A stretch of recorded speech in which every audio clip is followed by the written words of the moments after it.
Good morning. It's all about the Dirty Dozen today. The top 12 myths and facts about germs. This was inspired from a 2020 episode back in 2005.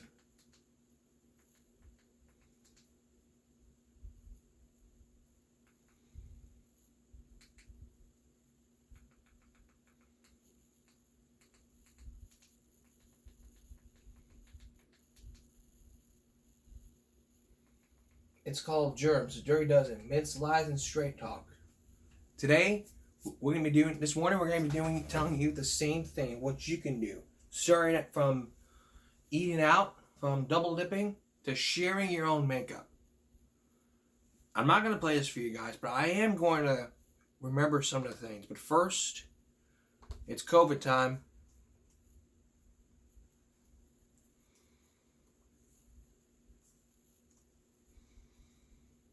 It's where y'all know why you came here. Because you need to care. Because I'm telling you guys every day, you need to start following these tips. Like I always tell you. 6.47 million plus over 8,000. 82,587 deaths plus 90. We're over 82,600 already. We're 90,000 already. So we're over 90,000. Plus 8. Plus 8 of the over 1,400 deaths. 1.2 million tests have been taken. 148,000 positive tests. 12.2% have been positive.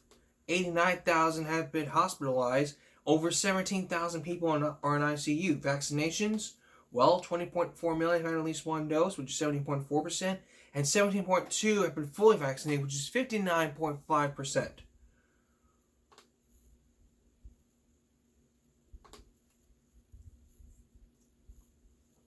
How about Flower Bluff?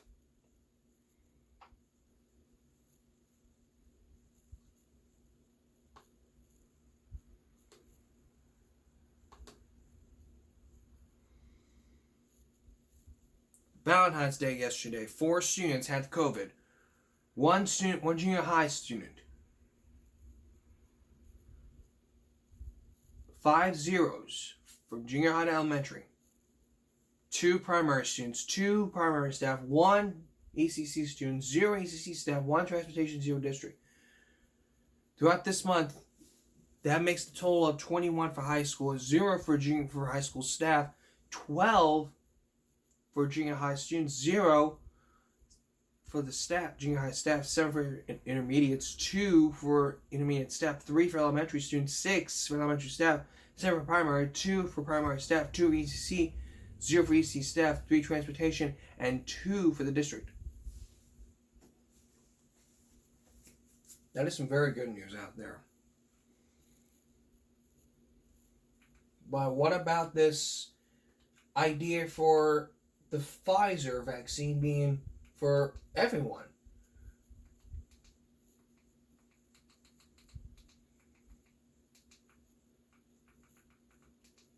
Meaning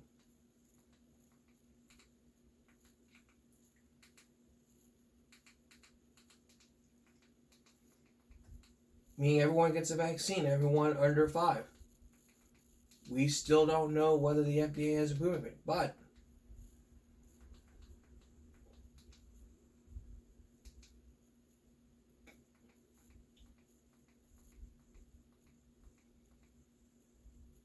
let's find out. Because some states roll back restrictions as the cases fall, so let's take a look.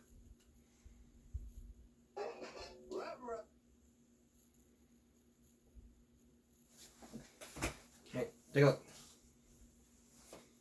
And on the pandemic front, the number of new COVID cases remains in steep decline. The 7-day average is now just over 175,000, down more than 78% since the Omicron peak in January. CBS's Nancy Chen reports COVID has surpassed cancer now to become the second leading cause of death in the U.S. Tonight, as cases continue to drop from the Omicron surge, the American Academy of Pediatrics reports the number of new COVID cases among children is down nearly 53% from last week. The number of cases in kids is clearly dropping quickly, just as it is in adults. Once again, pediatric cases mirror overall cases among the population. The AAP also recorded nearly 300,000 child COVID cases in the last week, as parents of children under 5 learn they must wait even longer for them to be vaccinated. On Friday, Pfizer said it needs more time to gather trial data before seeking FDA emergency use authorization. In Washington, D.C. today, the mayor announced some businesses, including bars and restaurants, will no longer be required to check vaccine cards starting tomorrow, and the indoor mask mandate will be dialed back March 1st. But the requirements for schools and public transit remain in place. We have to be nimble if something should change, like it changed in December with a new, very contagious variant. In the last week, 11 states have made announcements rolling back their mask mandates. A CBS News poll shows a majority of Americans still support state mask mandates, including Lindsay, who didn't want us to use her last name. The New Yorker is immunocompromised and says it's too soon to remove mask mandates. I only go out to do mandatory things. And then with the lift of restrictions and mandates, it makes those things even more frightening and risky. And tonight, we are learning that just over 1,400 New York City workers were fired on Friday for failing to comply with the vaccine mandate. That's less than 1% of the city's workforce. Nora? Nancy Chen, thank you. So that's the very latest. Again, masks. This week is This is very important. You need to make sure you mask up. You need to make sure you stay social distance. You need to wash your hands, sanitize your areas, sanitize your hands. You need to make sure you're riding the bus, same thing. You need to make sure that if you're on a tour, you can't wear a mask, a medical condition. Let them know beforehand. And if you're of COVID, get quarantined. And after the 5th day, get tested negative. And if you have COVID, make sure you're quarantined. Very important here. Next, the Dirty Dozen. The Dirty Dozen. The myths, lies, and straight talk. When we return. Today we're focusing on the Dirty Dozen, the top 12 myths, facts, and straight talk about germs. You know those things you see? Like you can't see them, can't smell them? Well, this was inspired from a 2020 episode back in 2005 called The Dirty Dozen, Myths, Lies, and Straight Talk. Today we're going to be doing the same thing, except it's 15. We were going to do 12, but there was no information. I couldn't find any 12, so let's give you some germ myths from back in 2008 from ABC News.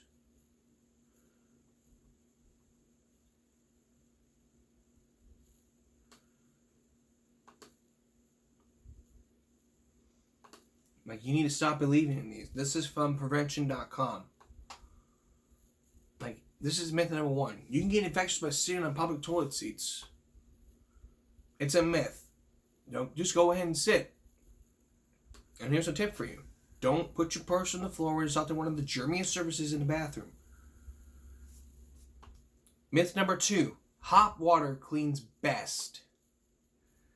Cool water washes away the same amount of bacteria as hot water. According to a recent study, those stands are analyzed for germs after washing at various temperatures. The faucet water should have to be well above 100 degrees to kill bacteria in your hands.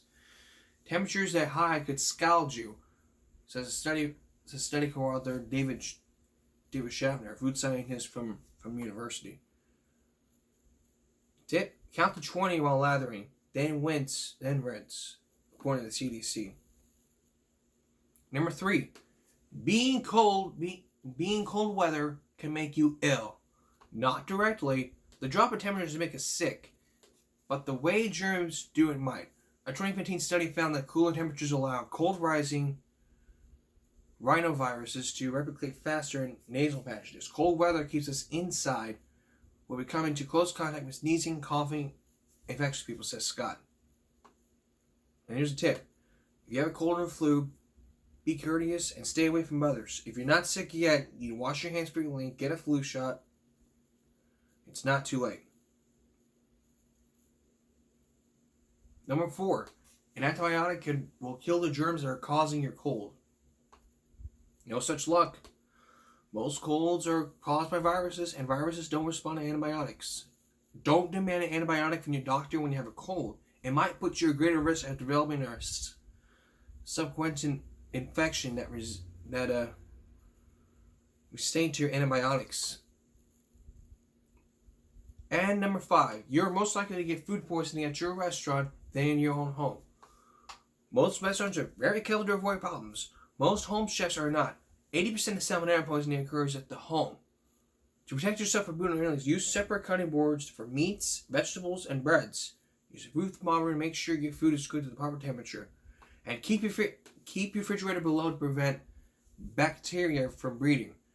And always wash your hands before, during, and after food prep.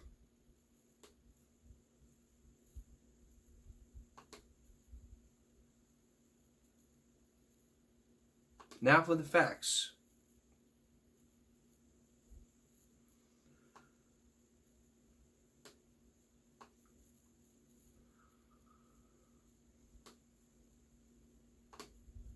I think we finally found our. Now going back to COVID, busted the 12 myths about killing COVID. These are the 12 myths.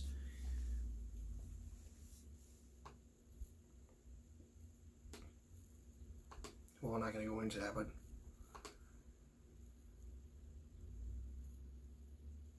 now for 4, which is 10. Myth number 1: Mrsa on skin makes people sick. The truth is, about 50% of Mrsa bacteria are already colonizing the skin. That's because the skin body is natural defense as outside the world and normally teeming with bacteria. Number 2: wearing your coat when outdoors prevents a cold. We all heard about to say, don't go outside with a coat, you'll catch a cold. The truth is, you should wear a coat because you make it cold, not necessarily catch a cold. When studied by the New England Journal of Medicine, kids without coats do not catch colds, viruses, and other bacteria-related illnesses, but not wearing a coat outside in cold weather. Viruses are in contact by close contact with another person who has a virus or a bacterial infection.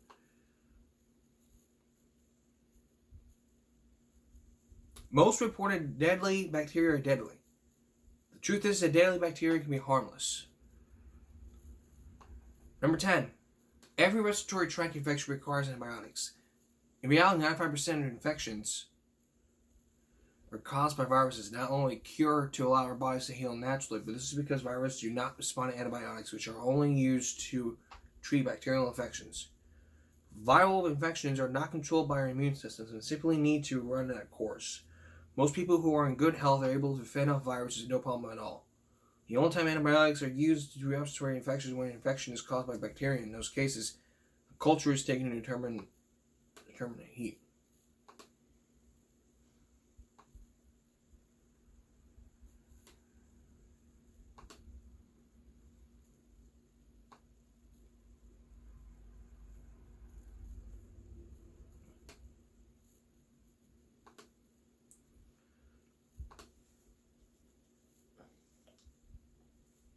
I think that's the myth. That's all the myths I can give you. That's the 10 myths. So if you come across any more myths, I would love to hear about it in the comments below. And if you want to watch 2020's Dirty Dozen on myths, straight talking facts, you can watch it too. We'll have that in the annotation above. Have there been any more school threats this week? Throughout this week? When we come back, we'll tell you. There has been a few school threats. Like this one. Police arrested a 16-year-old who was suspected of running threat off a school shooting bathroom stall. Photos shared on social media sites depicted the threatening message on the bathroom threatening stall yesterday. On Friday, MPD was aware of the vandalism that threatened a school shooting on Monday. Images of threatening messages have been circulating on social media. Parents have shared those images claiming the message was on a stall.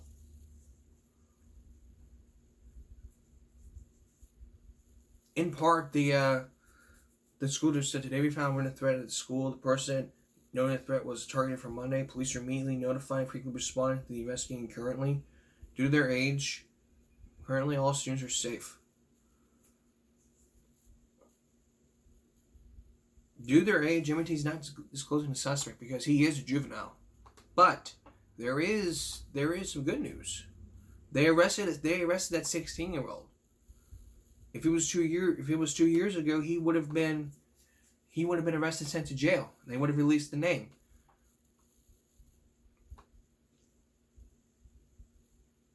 And another one yesterday. A person arrested after making school shooting threats towards the schools. This was on Sunday night. This was Sunday. But it was closed today after the threat of violence on social media. But the superintendent at the school said in a statement, the sheriff's department's event were able to determine the identity of the person that posted the threat on social media. The individuals in custody face charges under MS Code Section 97.775 Mississippi Terrorist Threats Law. School will resume tomorrow on regular schedule. Please accept the presence of extra security on campus tomorrow.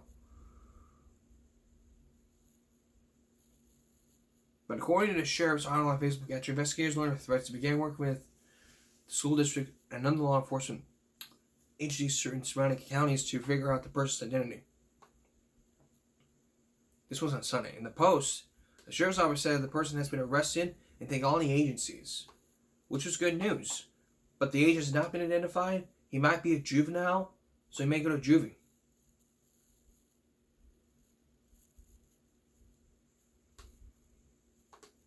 And I don't deal with juveniles. Juveniles are the people who just go out and do juvie. I mean, juvenile delinquency always raises because the only reason why juvenile delinquencies rise is basically because they skip school. That's the whole reason kids skip school, because they're juveniles.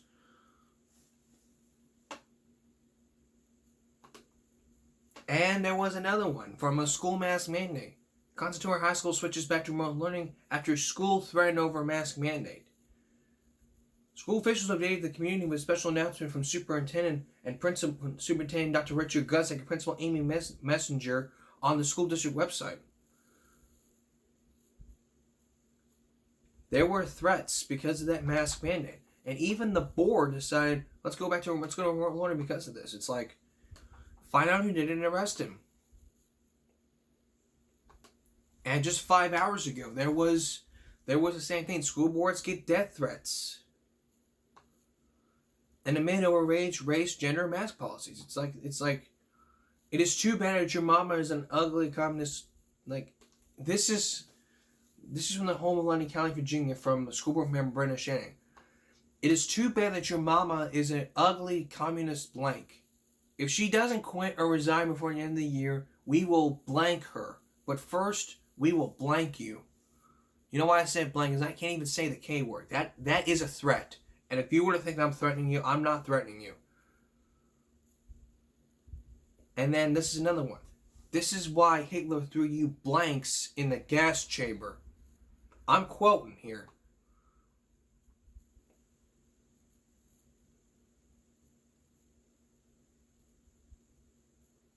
You mean threatening our local school boards? It's like this. And then there's another one. This is another threat from the school board members in Ohio. We are coming after you all, stinking traitors of America. Listen, I understand you don't like this mask mandate, but it's for your own protection. You may sit there and comment saying, "Oh, you're on the side of the school with this. You should be shut down." That's my choice. You don't come on here and say. And here's a voicemail. Massive people who know who you are. They will fucking see your head swinging from a pole. You fucking cunts. Douchebag fucking losers. Come and get some of these white motherfuckers. Bitch. Got the number. Do it. Faggot. That was very offensive. That's very offensive to a school board.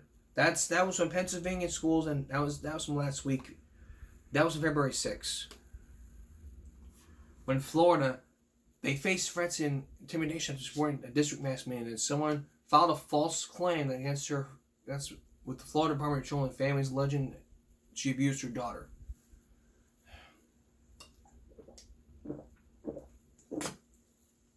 Bottom line here, they're trying to protect your children. Go to school, If you ain't required to wear a mask, wear a mask. Don't go on here and make threats like, oh, I'm going to go do this. I'm going to go do that. They should have put you here. They should have put you there. I get it.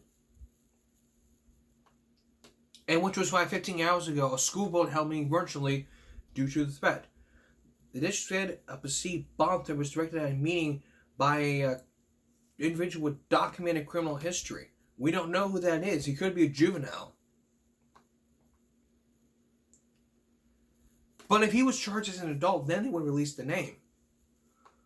The district said the 7 p.m. meeting will take place in a location under secured perimeter and will be live streamed on Zoom.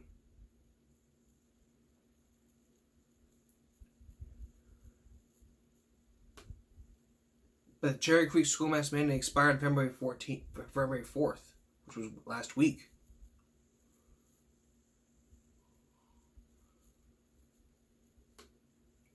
But the Jefferson County Board of Health voted the next day to end the county's mask mandate 6 days earlier than planned.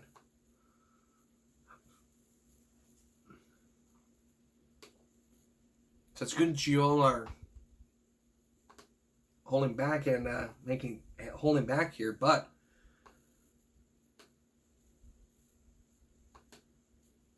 going back to Conestoga High, they delayed their opening after a student demonstration over mask policy and online threats, which was 2 hours ago. The mask mandate has boiled over the high school in Chester County. Because of recent events, school officials announced students will have a 2-hour delay today after being in virtual classes on Monday. But according to the district, no students held a demonstration last Friday, removing their masks and leaving campus. Current school rules state that masking is required while indoors. But over the weekend, districts that were interacting with social media that involved including harmful speech. Schools switched virtual on Monday as local police investigated. They informed families there are no active threats in the high school. There will be an increased police presence at the school this week. 2 delays on Tuesday, but will allow the school to put resources like counseling in place. Schools also asking that students retain and further organize event gatherings during school and remain in class. District officials say they do recognize students' rights to expression. They will also offer lists of for students to share their thoughts and encourage national administrators. As for the indoor mask requirement, officials say it remains in effect pending the board's reconsideration for the district's health plan earlier this month. But they will be open passive camera access for students who officials say may be uncomfortable attending school in person. So that's good news. Because of what happened, now we know what happened, why the 2-hour delay happened. Again, I take these threats very seriously. Especially this last one from Imminquah. But all schools remain open as usual. And police will be closely monitoring the building. I'll be back in a moment. Tomorrow on the broadcast, there's probably going to be more COVID and more school threats happening. But I do have a little preview I want to share with you.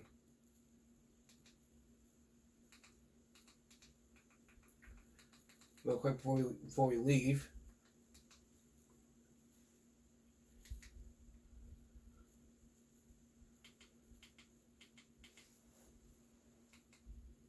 Tomorrow is Teenage Violence. This month is Teenage Violence Awareness Month, and we're gonna help you out here.